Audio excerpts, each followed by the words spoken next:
Friends, ಎಲ್ಲರೂ ದಿನ ಹೇಗೆ ಸ್ಟಾರ್ಟ್ ಆಗುತ್ತೋ ಗೊತ್ತಿಲ್ಲ. ನನ್ನ ದಿನ ಮಾತ್ರ ಕಸ ಗುಡಿಸೋದ್ರ ಮೂಲಕನೇ ಸ್ಟಾರ್ಟ್ ಆಗುತ್ತೆ.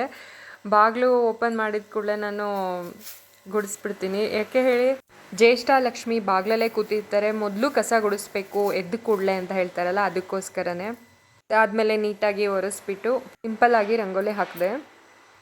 ಫ್ರೆಂಡ್ಸ್, ಯಾರಾದರೂ ಹೊರಗಡೆ ಹೋಗುವಾಗ ದಯಮಾಡಿ ಮಿರರ್ನ ಒಂದ್ಸಲ ನೋಡಿಬಿಟ್ಟೆ ಹೋಗಿ. ಯಾಕೆ ಅಂದರೆ ಏನು ಮಿಸ್ಟೇಕ್ಸ್ ಇದ್ರೂ ಗೊತ್ತಾಗ್ಬಿಡುತ್ತೆ. ನಾನು ಉಲ್ಟಾ ಹಾಕೊಂಡಿದ್ದೆ ಡ್ರೆಸ್ನ, ಆಮೇಲೆ ಸರಿ ಮಾಡಿಕೊಂಡೆ. ಮಿರರ್ ನೋಡಿಲ್ಲ ಅಂದರೆ ಹಾಗೆ ಹೋಗಿರ್ತಾ ಇದ್ದೆ.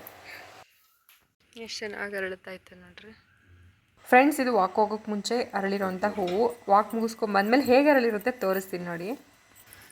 ವೆರಿ ಗುಡ್ ಮಾರ್ನಿಂಗ್ ಫ್ರೆಂಡ್ಸ್, ನಾನು ನಿಮ್ಮ Rajani Naveen. Welcome back to my YouTube channel. ನಾವಿವಾಗ ವಾಕ್ ಹೊರಟಿದ್ವಿ ಫ್ರೆಂಡ್ಸ್. ವಾಕ್ ಮಾಡೋದು, ಎಕ್ಸಸೈಸ್ ಮಾಡೋದು ಮಾರ್ನಿಂಗು ಎಷ್ಟು ಮುಖ್ಯ ಅನ್ನೋದು ಎಲ್ರಿಗೂ ಗೊತ್ತಿರುತ್ತೆ. ಬಟ್ ಯಾರೂ ಅಷ್ಟು ಪ್ರಯತ್ನ ಮಾಡಲ್ಲ. ಮಾಡಲೇಬೇಕು. ಯಾಕೆ ಅಂದರೆ ನಾವು ಚೆನ್ನಾಗಿದ್ರೆ ಅಲ್ವಾ ಇಡೀ ಜಗತ್ತು ಚೆನ್ನಾಗಿ ಕಾಣಿಸೋದು. ಅದಕ್ಕೋಸ್ಕರ ನಾನು ವಾಕ್ ಮಾಡ್ತಿರೋ ರೀಸನ್ ಬಂದುಬಿಟ್ಟು ಸಣ್ಣ ಆಗಬೇಕು ಅಂತ, ಮತ್ತು ಹೆಲ್ದಿ ಆಗಿರಬೇಕು ಅಂತ. ಅದಕ್ಕೋಸ್ಕರ ವರ್ಕೌಟ್ ಸ್ಟಾರ್ಟ್ ಮಾಡಿದ್ದೀನಿ. ಬನ್ನಿ ಫ್ರೆಂಡ್ಸ್, ನೀವು ಕೂಡ ಮಾಡಿ. ನಮ್ಗೆ ಒಂದು ದಿನಕ್ಕೆ 24 ಗಂಟೆ ಟೈಮ್ ಇರುತ್ತೆ. ಅದರಲ್ಲಿ ಒಂದು 10 ನಿಮಿಷ, ಒಂದು ಅರ್ಧ ಗಂಟೆ ನಮ್ಮ ಆರೋಗ್ಯಕ್ಕೋಸ್ಕರ ಎತ್ತಿಡೋಕ್ಕಾಗಲ್ವಾ? ಹಾಗೇ ಆಗುತ್ತೆ. ಮನಸ್ಸು ಮಾಡಬೇಕಷ್ಟೇ. ಪ್ರತಿಯೊಬ್ಬರು ವಾಕ್ ಮಾಡಬೇಕು, ಎಕ್ಸಸೈಸ್ ಮಾಡಬೇಕು, ಯೋಗ ಮಾಡಬೇಕು, ಧ್ಯಾನ ಮಾಡಬೇಕು. ಇದರಿಂದ ತುಂಬ ಬೆನಿಫಿಟ್ ಇದೆ. ಫ್ರೆಂಡ್ಸ್, ಇಲ್ಲಿ ನೋಡ್ತಾ ಇದ್ದೀರಾ, ವೆಯ್ಟ್ ಲಿಫ್ಟ್ ಮಾಡ್ತಾ ಇದ್ದೀನಿ. ಒಂದು 10 ಟೈಮ್ಸ್ ಮಾಡಿದೆ, ಕೈ ನೋವು ಬಂದುಬಿಡ್ತು.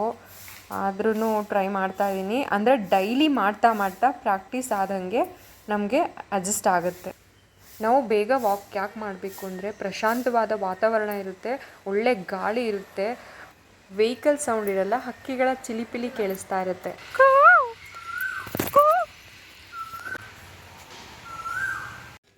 ಕೋಗಿಲೆ ಎಷ್ಟು ಚೆನ್ನಾಗಿ ಕೂಗ್ತಾ ಇರುತ್ತೆ ಗೊತ್ತಾ? ಹೋಗುವಾಗಲೂ ಕೂಗ್ತಾ ಇರುತ್ತೆ, ಬರುವಾಗಲೂ ಕೂಗ್ತಾ ಇರುತ್ತೆ. ಮಾರ್ನಿಂಗ್ ತುಂಬ ಚೆನ್ನಾಗಿ ಕೇಳಿಸುತ್ತೆ, ವೆಹಿಕಲ್ ಸೌಂಡ್ ಇರಲ್ಲ. ಸೊ ಎಂಜಾಯ್ ಮಾಡಿಕೊಂಡು ವಾಕ್ ಮಾಡ್ತಾ ಬರ್ತಿದ್ದೀವಿ ನೋಡಿ. ಫ್ರೆಂಡ್ಸ್, ಇಲ್ಲಿ ಕಾಣಿಸ್ತಾ ಇದೆಯಲ್ಲ ಪಾರಿಜಾತ ಹೂವು. ಈ ಹೂನ ನೋಡಿದ್ರೆ ನಿಮ್ಗೆ ಏನು ನೆನಪಾಗುತ್ತೆ ಕಮೆಂಟ್ ಮಾಡಿ. ನನಗಂತೂ ರವಿಚಂದ್ರನ್ ಸರ್ ಸಾಂಗೇ ನೆನಪಾಗೋದು. ಫ್ರೆಂಡ್ಸ್, ಈ ಹೂನ ನೋಡಿ ನಂಗೆ ಹಾಡನ್ನ ಆಡಬೇಕು ಅನಿಸ್ತಾ ಇದೆ. ಪ್ಲೀಸ್ ನೀವು ಕೇಳಬೇಕು, ಕೇಳಿ ಪ್ಲೀಸ್. ಪ್ರೇಮಲೋಕದ ಪಾರಿಜಾತವೇ, ಯಾಕೆ ನೀನು ಎದೆಯ ತುಂಬಿದೆ, ನೀನು ಒಳಗಿರಲು ಮಲಗೋ ಮಾತಿಲ್ಲ, ನೀನು ಒಳಗಿರಲು ಉಸಿರೇ ಬೇಕಿಲ್ಲ, ನೀನು ಚಂದನದ ಕನ್ನಡದ ಕಂಪು ಕಸ್ತೂರಿ. Friends, walk ಮುಗಿಸ್ಕೊಬಂದ್ವಿ. ಹೂವು ಎಷ್ಟು ಚೆನ್ನಾಗಿ ಅರಳಿದೆ ನೋಡಿ. Thank you friends, thank you so much ಹಾಡನ್ನು ಕೇಳಿದ್ದಕ್ಕೆ. ನಾನಿಲ್ಲಿ ಪಾರಿಜಾತ ಟೀ ಮಾಡ್ಕೋತಾ ಇದ್ದೀನಿ. ಫಸ್ಟ್ ಟೈಮ್ ಮಾಡಿರೋದು. ಎಷ್ಟು ಕಲರ್ ಚೇಂಜ್ ಆಗಿದೆ ನೋಡಿ, ತುಂಬಾ ಆಶ್ಚರ್ಯ ಆಯಿತು. ಟೇಸ್ಟು ಕೂಡ ತುಂಬ ಚೆನ್ನಾಗಿತ್ತು. ಒಂದ್ಸಲ ಟ್ರೈ ಮಾಡಿ ಫ್ರೆಂಡ್ಸ್. ಟೇಸ್ಟ್ ಯಾವ ಥರ ಇತ್ತು ಅಂದರೆ ಲೈಕ್ ಗ್ರೀನ್ ಟೀ ಥರನೇ ಇತ್ತು. ಪಾರಿಜಾತ ಹೂವಿಂದ ಮಾಡಿರುವಂಥ ಟೀ ಅಥವಾ ಕಷಾಯ ತುಂಬ ಚೆನ್ನಾಗಿತ್ತು. ನನ್ನ ಮಗಳು ಮತ್ತೆ ಬೇಕು ಅಂತ ಕೇಳ್ತಿದ್ದಾಳೆ. ಫ್ರೆಂಡ್ಸ್, ಪಾರಿಜಾತ ಹೂವಿನ ಒಂದು ಚಹಾ ಅಥವಾ ಕಷಾಯವನ್ನು ಕುಡಿಯೋದ್ರಿಂದ ಏನೆಲ್ಲ ಯೂಸ್ ಆಗುತ್ತೆ ಅಂದರೆ ರೋಗ ನಿರೋಧಕ ಶಕ್ತಿನ ಹೆಚ್ಚಿಸುತ್ತೆ, ಮತ್ತು ಡೈಜೆಷನ್ಗೂ ಕೂಡ ಸಹಾಯ ಮಾಡುತ್ತೆ. ಉಸಿರಾಟಕ್ಕೆ ಕಫ ಏನಾದರೂ ಇದ್ದರೆ ಅದನ್ನು ಕ್ಲಿಯರ್ ಮಾಡುತ್ತೆ, ಮತ್ತು ಒತ್ತಡವನ್ನು ಕಡಿಮೆ ಮಾಡುತ್ತೆ, ಅಂದರೆ ಮಾನಸಿಕ ಆರೋಗ್ಯವನ್ನು ನೀಡುತ್ತೆ. ಇದನ್ನು ಯಾರು ಯೂಸ್ ಮಾಡಬಾರ್ದು ಅಂದರೆ ಶುಗರ್ ಪೇಷಂಟ್ಸು, ಪ್ರೆಗ್ನೆನ್ಸಿಗಳು ಡಾಕ್ಟರ್ನ ಕನ್ಸಲ್ಟ್ ಮಾಡಿ ಇದನ್ನು ತೊಗೋಬೇಕು. ಮತ್ತು ಒಬ್ರಿಗೆ ನಾನು ಈಗ ಮೆಷರ್ಮೆಂಟ್ ಹೇಳ್ತಾ ಇದ್ದೀನಿ. ಒಂದು 5ರಿಂದ 10 ಹೂವನ್ನು ಒಂದು ಲೋಟ ನೀರಿಗೆ ಹಾಕಿ ಕುದಿಸ್ಬಿಟ್ಟು ಅದನ್ನು ತೊಗೋಬೋದು. ಸ್ವಲ್ಪ ಜ್ಯೂಸ್ ಕೊಡಮ್ಮ. ಅದನ್ನ ಮೆಷರ್ಮೆಂಟ್ ಅಂದ್ರೆ ಇಷ್ಟೇ ತಗೋಬೇಕು ಅಂತ ಇದೆ, ಸ್ವಲ್ಪನೇ ತಗೋಬೇಕು. ಎಲ್ಲ ಕಡೆನೂ ಮ್ಯಾಥ್ಸ್ ಹೆಂಗ್ ಅಪ್ಲೈ ಆಗುತ್ತೆ ನೋಡಿ ಹೇಳ್ತೀನಿ. ಮ್ಯಾಥ್ಸ್ನ ಬಿಟ್ಟವನಲ್ಲ, ಅದು ಲೆಕ್ಕ ಬಿಟ್ಟವನು ಲೋಕ ಬಿಟ್ಟವನು ಅಂತ ಹೇಳೋದು. ಲೆಕ್ಕ ಬಿಟ್ಟವನು ಲೋಕ ಬಿಟ್ಟ ಅಲ್ವಾ? ನಮ್ಮ ಅಜ್ಜಿ ತಾತ ಹೇಳೋರು ಯಾವಾಗ್ಲೂ ಅಳತೆಗೊಳಗ ಇರಬೇಕು ಅಂತ. ಫ್ರೆಂಡ್ಸ್, ಈ ಹೂವು ನೋಡಿ, ದಾಸವಾಳ. ನಾವು ಸ್ಕೂಲ್ಗೆ ಹೋಗೋ ಟೈಮ್ ಇದು ಕಂಪ್ಲೀಟಾಗಿ ಅರಳಿದೆ. ಸ್ಕೂಲ್ಗೆ ಆಲ್ರೆಡಿ ಲೇಟ್ ಆಗಿತ್ತು, ಅದಕ್ಕೆ ಹರಿಬರಿನಲ್ಲಿ ಹೋಗ್ತಾ ಇದ್ದೀವಿ ನೋಡಿ. ಫ್ರೆಂಡ್ಸ್, ಮಕ್ಕಳನ್ನ ಡ್ರಾಪ್ ಮಾಡಿ ನಾನು ಸ್ವಲ್ಪ ರಿಲ್ಯಾಕ್ಸ್ ಆಗೋದಕ್ಕೆ ದೇವಸ್ಥಾನಕ್ಕೆ ಬಂದು ರಿಲ್ಯಾಕ್ಸ್ ಅನ್ನೋದು ಬೇಕಲ್ವಾ, ಅದಕ್ಕೆ. ಫ್ರೆಂಡ್ಸ್, ಇಲ್ಲಿ ಹಸು ಇದೆ ನೋಡಿ. ಈ ಹಸು, ಗಿಡ, ಮರ ಎಲ್ಲ ಸಿಟಿನಲ್ಲಿ ಸಿಗೋದು ರೇರು. ಸಿಕ್ಕಾಗ ಅದರದ್ದು ಒಂದು ಅನುಭವನ ತಗೊಳ್ತಾ ಇರಬೇಕು. ನೋಡೋದೇ ಒಂಥರ ಖುಷಿ. ಇಲ್ಲೊಂದು ಪುಟಾಣಿ ಕರು ಇದೆ, ಬನ್ನಿ ಫ್ರೆಂಡ್ಸ್ ತೋರಿಸ್ತೀನಿ.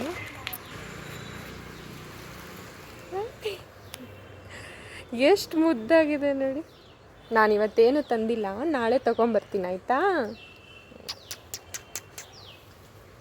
ಗೆಜ್ಜೆ ಕಟ್ಟಿದ್ದಾರೆ ನೋಡಿ ಇದಕ್ಕೆ.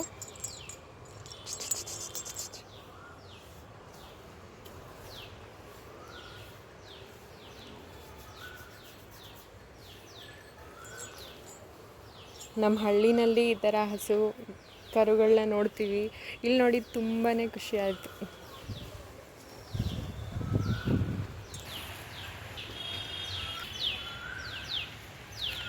ನಿನ್ನ ಹತ್ರ ಬರಲ್ಲ ಬಿಡಪ್ಪ, ನಿಮ್ಮ ಹತ್ರ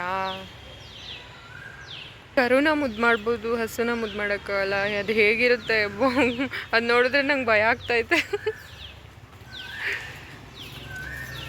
ಫ್ರೆಂಡ್ಸ್ ನೋಡಿ, ಇವರು ಸೊಪ್ಪನ್ನ ತಂದು ಹಸು ಕೊಡ್ತಾ ಇದ್ದಾರೆ. ನಾನು ಅಂದ್ಕೊಂಡೆ ಮನೆಯಲ್ಲಿ ಎಕ್ಸ್ಟ್ರಾ ಇತ್ತೇನೋ ಅದಕ್ಕೆ ತಂದು ಕೊಡ್ತಾ ಇದ್ದಾರೆ ಅಂತ. ಇಲ್ಲ, ಇವರು ಹಸುಗೋಸ್ಕರನೇ ಸೊಪ್ಪನ್ನ ತಂದಿದ್ದಾರೆ. ಹಳ್ಳಿ ಕಡೆ ಚೆನ್ನಾಗಿ ಬೆಳಿತಾರೆ, ತಿಂತವೆ, ಇಲ್ಲಿ ಸಿಗಲ್ವಲ್ಲ, ಅದಕ್ಕೋಸ್ಕರ ತಂದೆ ಅಂತ ಹೇಳಿದ್ರು. ಎಷ್ಟು ಕ್ಯೂಟ್ ಅಲ್ವಾ ಇವರು. ನಾನೇನು ಕಡಿಮೆ ಇಲ್ಲ ಫ್ರೆಂಡ್ಸ್, ನಾನು ಅಲ್ಲಿ ಸಬ್ಬೆ ಬೆಳೆದಿದ್ದ ಅವು ಕುಯ್ಕೊಂಬಂದು ನಮ್ಮ ಕರು ಕೊಡ್ತಾ ಇದ್ದೀನಿ. ನೋಡಿ ಎಷ್ಟು ಮುದ್ದಾಗಿ ತಿಂತಾ ಇದೆ. ಯಾರೋ ಬಂದಿದ್ರು, ಅವರು ಹೆದರ್ಕೊಂಡು ಪಾಪ ಹಾಗೆ ಪ್ಲಾಸ್ಟಿಕಲ್ಲೇ ಹಾಕ್ಬಿಟ್ಟು ಹೋಗಿದ್ದಾರೆ ನೋಡಿ. ಹಾಂ, ಅದನ್ನು ಸೇರಿಸಿ ತಿಂದ್ಬಿಡ್ತಾ ಇತ್ತು ಇವಾಗ ನೋಡಿ. ಅದು ಗೊತ್ತಿರಲ್ವಲ್ಲ, ಕೊಮ್ಮನ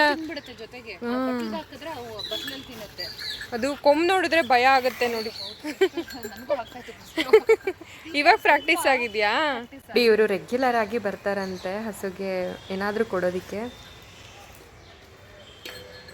ಕರು ಕೊಟ್ಬಿಡಿ.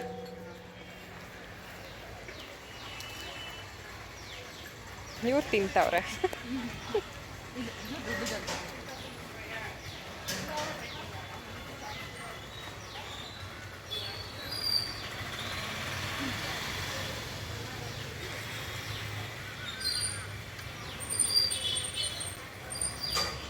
ಹಳ್ಳಿ ಕಡೆ ಆದರೆ ಫ್ರೆಶ್ ಆಗಿ ಹುಲ್ಲು ಮೇಯ್ತವೆ. ಇಲ್ಲಿ ಪಾಪ ಸಿಟಿನಲ್ಲಿ ಏನು ಮೇಯೋಕ್ಕಾಗುತ್ತೆ?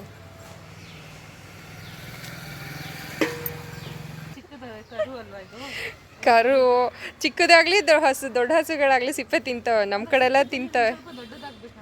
ಏನಿಲ್ಲ, ಸಿಟಿ ಹಸು ಅಂದ್ರೆ ನಿಮಗೆ ಗೊತ್ತಿರಲ್ವಲ್ಲ. ಗೊತ್ತೇ ಇಲ್ವಾ ನಿಮ್ಗೆ? ಗೊತ್ತು ಇದು ತಿನ್ನುತ್ತೆ ಅಂತ. ಬಟ್ ಈಗ ಇದು ಇಷ್ಟು ದಪ್ಪ ಇಡಕ್ ಹೋದ್ರೆ ಅದಕ್ಕೆ ಒಳಗಡೆಗೆ ಇದು ಮಾಡ್ಕೊಡಕ್ಕಾಗಿಲ್ಲ. ಅದಕ್ಕೆ ನಂಗೆ ಸ್ವಲ್ಪ ಭಯ ಇತ್ತು, ಗಂಟಲಲ್ಲಿ ಹೋಗಿ ಸಿಗಾಕೊಂಡ್ಬಿಟ್ರೆ ಅಂತ. ಮರಿ ಬಿಡಿಸಿ ಬಿಡಿಸಿ ಚೆನ್ನಾಗಿ ತಿನ್ನಿಸ್ತಾ ಇದ್ದೀರಾ. ಮಕ್ಳಿಗೆ ತಿನ್ನಿಸ್ದಂಗೆ ಕೊಡಿ, ತಿನ್ನುತ್ತೆ. ಇಲ್ಲ, ಒಂದು ಇದು ಲೇಯರ್ ಕೊಡಿ, ಬಿಡಿಸಿದ್ದೀರಲ್ಲ ಅದು ನೋಡಿ ತಿನ್ನುತ್ತೆ. ನೋಡಿ ಸಿಪ್ಪೆನೆಲ್ಲ ಅದು ಸ್ಟ್ರಾಂಗ್ ಆಗೋದು. ಯಾರು ಹಣ್ಣು ಕೊಡಲ್ಲ, ಹಣ್ಣು ತಿನ್ಕೊಂಡು ಸಿಪ್ಪೆ ಅಷ್ಟೇ ಹಾಕೋದು. ನೀವು ಹೆದರ್ಕೋತಾ ಇದ್ದೀರಿ. ಇಲ್ಲ,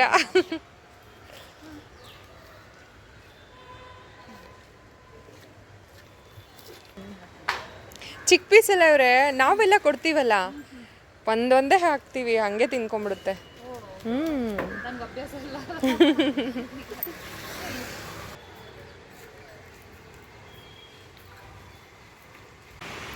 ಫ್ರೆಂಡ್ಸ್, ಅಲ್ಲಿಂದ ನಾನು ಸ್ವಲ್ಪ ದಿನಸಿ ತೊಗೊಳ್ಬೇಕಿತ್ತು, ಸೇವ್ ಮಾಡ್ಕೊಂಡು ಬಂದೆ. ಫ್ರೆಂಡ್ಸ್, ನೀವು ಅಕ್ಕಿನ ತೊಗೊಳ್ಬೇಕು ಅಂತ ಅಂದರೆ ಸ್ಟೀಮ್ನ ತೊಗೊಳಕ್ಕೆ ಹೋಗಬೇಡಿ. ನಾನು ಯಾವಾಗಲೂ ರಾನೇ ತೊಗೊಳ್ಳೋದು, ಸ್ಟೀಮ್ ಕಡಿಮೆ ತೊಗೊಳ್ಳೋದೇ ಇಲ್ಲ ಬಿಡಿ. ರಾ ರೈಸೇ ಯೂಸ್ ಮಾಡೋದು ಬೆಟರು.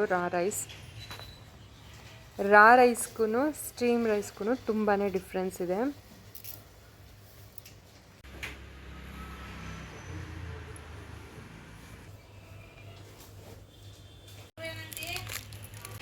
ಫ್ರೆಂಡ್ಸ್, ಈ ಮಾರ್ಟಲ್ಲಿ ಕಡಿಮೆ ಬೆಲೆಗೆ ಕ್ವಾಲಿಟಿ ಇರೋವಂಥ ಐಟಮ್ ಸಿಗುತ್ತೆ. ಈ ಮಾರ್ಟ್ ಅಷ್ಟೇ ಅಲ್ಲ, ಮಾರ್ಟಲ್ಲಿ ವರ್ಕ್ ಮಾಡೋರು ಕೂಡ ತುಂಬ ಫ್ರೆಂಡ್ಲಿ ಆಗಿರ್ತಾರೆ. ಫ್ರೆಂಡ್ಸ್, ನಾನು ಈ ವ್ಲಾಗ್ನ ಇಲ್ಲಿಗೆ ಸ್ಟಾಪ್ ಮಾಡ್ತಾ ಇದ್ದೀನಿ. ನೆಕ್ಸ್ಟ್ ವೀಡಿಯೋದಲ್ಲಿ ನಾನು ನಿಮ್ಮನ್ನು ಮೀಟ್ ಮಾಡ್ತೀನಿ. Thank you for watching friends. ಹೀಗೆ ಸಪೋರ್ಟ್ ಮಾಡ್ತಾ ಇರಿ. ಇಷ್ಟ ಆದರೆ ಲೈಕ್ ಮಾಡಿ, ಕಮೆಂಟ್ ಮಾಡಿ, ಶೇರ್ ಮಾಡಿ.